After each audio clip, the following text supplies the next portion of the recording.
कलेश कलंक द्वापर युग की कहानी ये। हस्तिनापुर में बीता वो जो सामने सबके लानी है। 100 पुत्र गांधारी के और कुंती को 6 का वरदान। कुछ पांडव कहलाए और बाकी को मिला कौरव का नाम। दुर्योधन को योजना आई भोजन में फिर विष मिलाया। भीम को मारने की वंशा थी बाल विवाह का ना हो पाया। आयोजित हुई ऐसी सभा सब वीर हुए थे जमा वहाँ। भीम ने जो फिर गदा घुमाया सम्मोहित था सारा समाज। जाति कुल सम्मान को लेकर कौशल का देने प्रमाण। कर्ण ने अर्जुन को ललकारा सूत पुत्र को मिली पहचान। ऐसा फिर षड्यंत्र रचा जो पांडु वंश का अंत करे। बचा लिया पर विदुर ने उनको पांडव वन प्रस्थान करे। फिर ऐसा संदेशा आया न्योता जो स्वयंवर का लाया। होड़ मची थी वीरों की पर अर्जुन का परचम लहराया। भ्राता और पत्नी सहित घर को अब वो लौट चले। दिन देखे माता ने कहा वो शब्द भी दिल को भेद चले। शकुनी का प्रपंच सुनो पासों को फेंका जाल बुना। धर्मराज कुछ समझ न पाया राजपाट संग मान गवाया।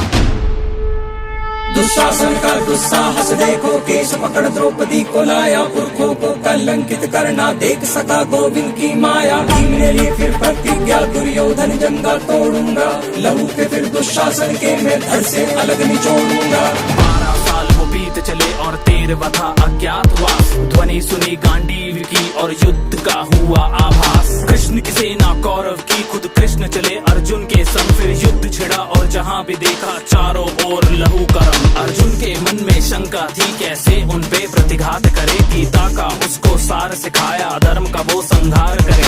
युद्ध का आया पहला दिन तीरों की वर्षा होने लगी। भीष्म जो आए रथ पे तो पांडु सेना भी ध्वस्त लगी। दूजा दिन जब युद्ध का आया अर्जुन ने कौशल दिखलाया। शस्त्रों की टकरार हुई और भीष्म न आगे बढ़ पाया। वरदान मिला था मृत्यु भी इच्छा से हो पर शस्त्र उठे ना सामने जब से खंडी हो। खुद ही अपना राज बताया मौत को फिर खुद गले लगाया। अर्जुन तीरों से शैया बनी प्यास लगी पितामह को तो वो भी अर्जुन से ही बुझी। जिसको कोई तोड़ सके ना ऐसे व्यू की रचना कर दी। तोड़ दिया एक बालक ने उस अभिमन्यु की हत्या कर दी। कैसा इनका हक है और कैसा इनका है ये धर्म। एक तरफ जलती है चिता और दूजी ओर छलनी है बदन। युद्ध हुआ वो ऐसा भीषण तीर चला और दूजा आया। कर्ण जो रथ से उतरा तो एक तीर हृदय को चीर आया। हुआ सर्वनाश था चारों ओर अब विनाश था चारों ओर। धड़ सर से अलग अब गिरने लगे अधर्मी अब सब मरने लगे। धृतराष्ट्र 100 पुत्रों की संख्या भी अब कम होने लगे। शकुनी का भी अंत हुआ और था अब दुशासन का। उसके सीने को चीर दिया अब लहू के संग शवासन था। दुविधा में दुर्योधन था जीत का कोई आसार नहीं। युद्ध में कैसे विजय मिले जीवन का बस आधार यही।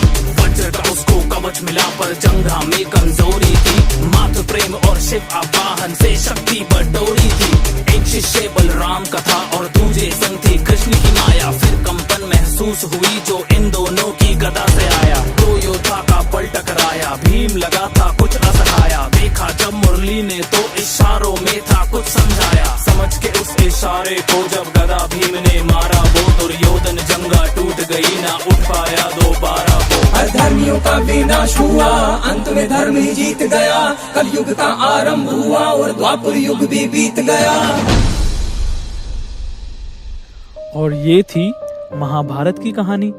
और अब कलयुग में विष्णु भगवान कल्कि का अवतार लेकर आएंगे। चलो चलो अब सो जाओ। Good night.